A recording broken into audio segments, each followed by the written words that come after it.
Chances are is that if you ever heard of the Kirby franchise, you probably are familiar with the character of Kirby himself there. And one of those things, it has to go to the box art of the games. And Kirby has had a very interesting history when it comes to the box art differences between in countries. In Japan, he's depicted all happy and adorable, while in America, he's depicted a lot more angry and determined. And in some games, they simply do a minor change on the box art, while in others, they would be something completely different. And today, I want to talk about Kirby's interesting history when it comes to being a lot more angry in America. So, let's go.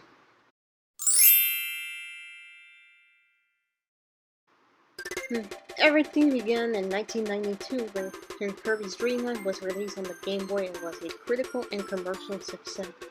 Now, as you can see, the box art is not really not much of a big conversation. They're just pretty different between the region.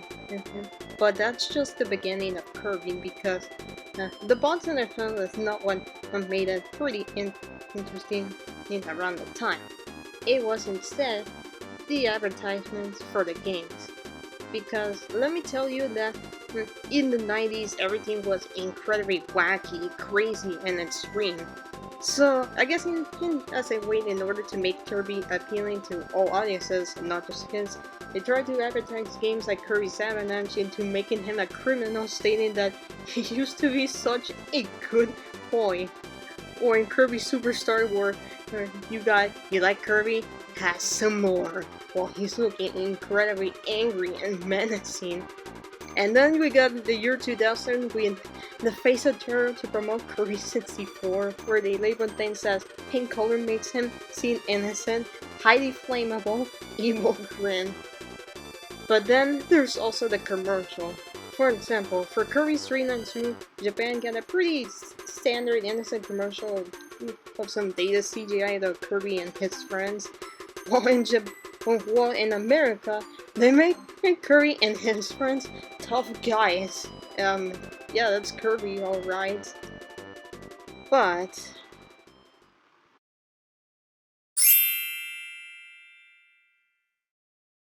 enter the year 2001, where Kirby was so successful enough that he got his own anime under the name of Hoshino Kirby, which translates to Kirby of the Star, which also happens to be the name of the character in Japan. The anime was successful that it was brought to the West as Kirby Right Back at Ya, where it was dubbed over in English by 4Kids Entertainment. If the name sounds familiar to you, then that's because 4Kids Entertainment was responsible for dubbing many animes like Pokemon in the West, in which they become pretty infamous for Americanizing and toning down animes. Like with any other anime, Kirby Right Back at Ya had a soundtrack change in the West. For example, in Japan they had pretty cutesy anime opening themes, Kirby March and later Kirby, but in America they got a more jetsy, action-packed intro. Yeah. Then there's also the advertising in which, much like when Kirby games in the 90s to early 2000s, they depicted Kirby so angry. They didn't try to make it look more creepy or menacing like the early days, but still.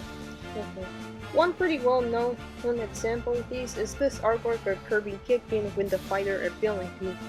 It looks familiar to you? That's because it would later be used for the box art for the American release of Kirby Right Back at Ya, the Game Boy Advance remake of Kirby Its Adventure in 2002. Which means that it would be a good point to bring up the next part of this video.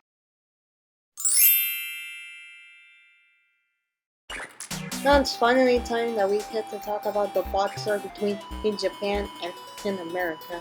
For Kirby Nightmare and Dreamland, the Japanese box art depicts Kirby happily running with the Star Rock, while in America they use artwork for the anime, specifically Fighter Kirby, in front and center, while in the background we can see Menelek looking in the shadows. Oh, menacing. Ooh. Kirby and the Amazing Mirror had an interesting case where they basically just swapped the renders of the pink and and red Kirby, so that the Kirby in the center is the one holding the sword, as opposed to the cell phone. Kirby's quick one simply just putting some angry eyebrows on Kirby and calling it day. However, there are some games that had an exception, like for example, Kirby Superstar Ultra for the DS, where Kirby is depicted happy in all regions and also in America. And then some 3DS games in which they depict Kirby angry in all regions, like Kirby Triple Deluxe. Then there's also the commercials where, while nowhere near as hardcore as in the 90s, were still pretty different. Kirby Captain Scores had the Japanese commercial having a female gymnastess win Kirby. While in America, Kirby's just having a beautiful day with his best friend, and finger the finger. However, then we go to the Switch area. Kirby Stardust normally depicts Kirby all happy, just having a fun time when all his starred outlines, and then in Kirby and the Forgotten Land depicts Kirby just being curious about this forgotten land. And then finally, the Switch remake of Kirby's Return to Dreamland, and it's based on the Japanese box art as opposed to the original North American one, meaning that Kirby is front and center, all happy with his friends.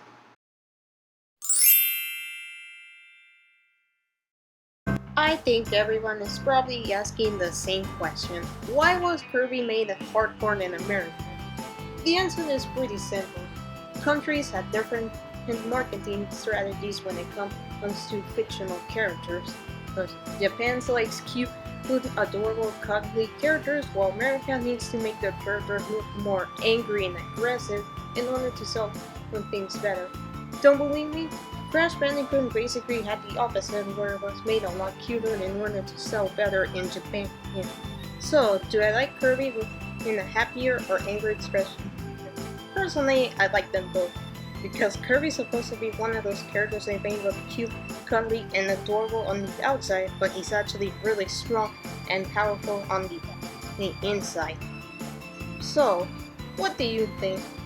Do you like Kirby being happy or angrier on the box set? Let me know down in the comments.